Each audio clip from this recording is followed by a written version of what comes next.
Sahabat Fresh Juice dimanapun Anda berada. Saya Yofi. Dan saya Natasha. Pada hari ini kita berjumpa kembali dalam Fresh Juice. Selasa 9 Juli 2024. Renungan hari ini akan dibawakan oleh Romo Dwi Joko dari Surabaya. Selamat mendengarkan.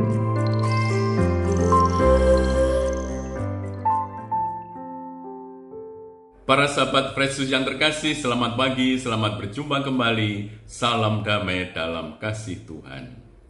Hari ini Selasa, pekan ke-14 masa biasa. Kita akan mendengarkan sabda Tuhan diambil dari Injil Matius, bab 9 ayat 32 sampai dengan 38. Mari sejenak kita membuka hati untuk mendengarkan sabda Tuhan. Pada suatu hari, dibawalah kepada Yesus seorang bisu yang kerasukan setan. Setelah setan itu diusir, orang bisu itu dapat berbicara.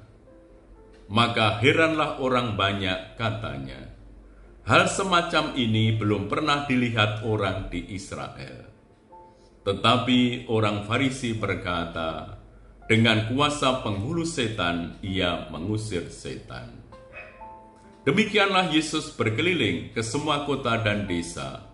Ia mengajar dalam rumah-rumah ibadat dan memberitakan Injil Kerajaan Surga, serta melenyapkan segala penyakit dan kelemahan. Melihat orang banyak itu, tergeraklah hati Yesus oleh belas kasihan kepada mereka, karena mereka lelah dan terlantar seperti domba yang tidak bergembala. Maka katanya kepada murid-muridnya, tuaian memang banyak tetapi pekerja sedikit.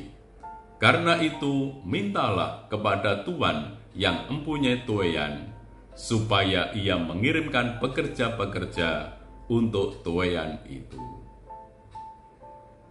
Demikianlah sabda Tuhan. Terpujilah Kristus. Para sahabat, bacaan Injil hari ini dimulai dengan kisah orang bisu yang dirasuki setan dan dibawa kepada Yesus. Yesus mendekatinya dan mengusir setan itu darinya. Seketika orang itu pulih, sembuh kembali. Orang banyak yang menyaksikan penyembuhan itu takjub dan terpesona. Mereka saling memandang dan berkata, hal semacam ini belum pernah dilihat orang di Israel. Nah, ini berbeda dengan reaksi orang banyak. Orang-orang Farisi berkomentar yang negatif, bahkan meremehkan, tidak percaya akan kuasa Yesus itu. Bahkan mereka menuduh Yesus menggunakan kuasa penghulu setan untuk menyembuhkan orang bisu itu. Reaksi orang-orang Farisi ini menggambarkan hati sebagian manusia, yakni hati yang sering diliputi oleh rasa iri, dengki, atau bahkan dendam.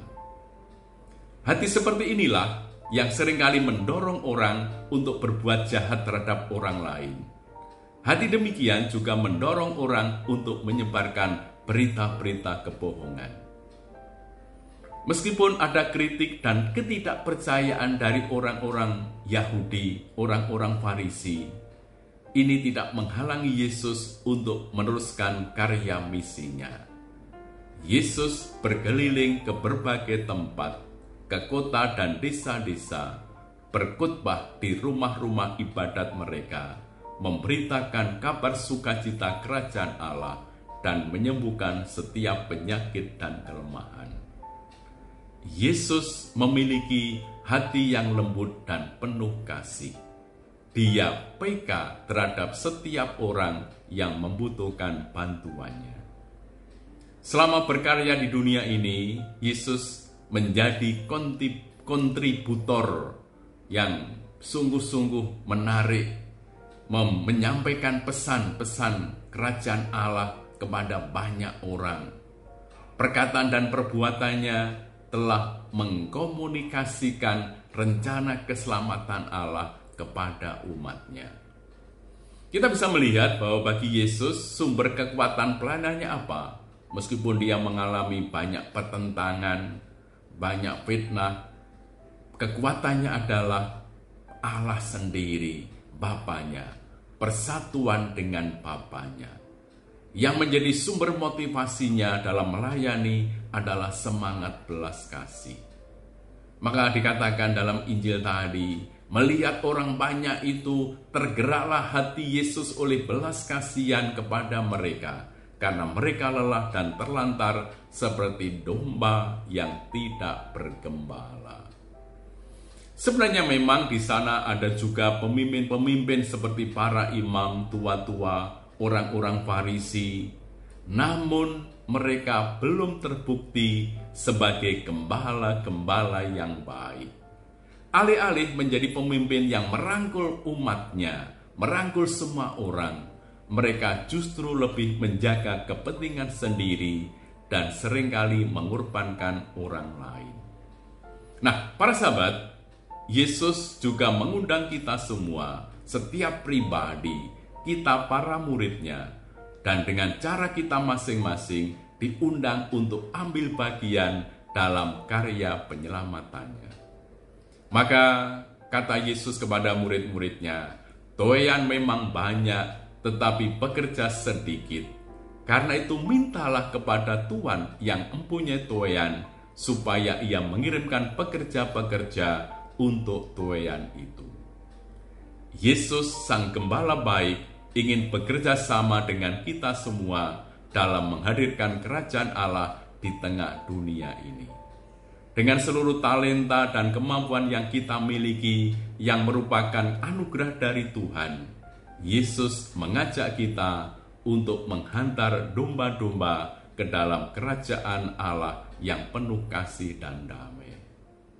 Maka sebagaimana dikatakan Paus Fransiskus, sukacita yang menghidupkan para murid adalah sukacita perutusan, di mana orang peka terhadap kebutuhan orang lain. Justru jalan menuju kebahagiaan, menurut Paus Fransiskus, dimulai dari hulu, yakni bergerak dari keegoisan kita kepada memikirkan orang lain. Begitu pula juga penegasan Santo Paulus kepada jemaat di Korintus, Allah mencintai mereka yang memberi dengan sukacita. Maka kita diundang untuk mengatasi godaan-godaan di mana kita punya kecenderungan ingin mengurung diri, mengasingkan diri, atau lebih percaya pada kemampuan diri sendiri dan kurang mengandalkan Allah. Maka hidup ini memiliki makna sebagaimana ungkapan Paus Fransiskus dalam Evangelii Gaudium. Maknanya apa? Dalam mencari kebaikan orang lain, menginginkan kebahagiaan orang lain. Maka jika saya dapat membantu satu orang hidup lebih baik, ini cukup untuk memberi hadiah bagi hidup saya. Maka para sahabat, marilah kita menjadi gereja yang bergerak keluar, sebagaimana anjuran Paus Fransiskus menjumpai sesama yang lelah dan terlantar, baik itu secara psikologis, sosial maupun spiritual. Mari kita merelakan diri untuk dipakai sebagai tangan-tangan Yesus. Kita menjadi perpanjangan tangan Yesus, menolong dan menjangkau mereka yang kecil, lemah, miskin, tersinggir dan difabel. Maka marilah kita memiliki mata dan hati Yesus, sehingga kita pun bisa melihat dan tergerak hati kita oleh belas kasih kepada sesama dengan segala keadaan mereka. Nah, dengan cara semacam ini, kita akan menjadi berkat bagi orang-orang lain. Tuhan memberkati Anda kalian, Bapa dan Putra dan Roh Kudus. Amin. Sahabat Fresh Juice, kita baru saja mendengarkan Fresh Juice Selasa 9 Juli 2024. Kami mengucapkan terima kasih kepada Romo Dwi Joko atas renungannya hari ini. Sampai jumpa lagi dalam Fresh Juice edisi selanjutnya. Salam Fresh Juice.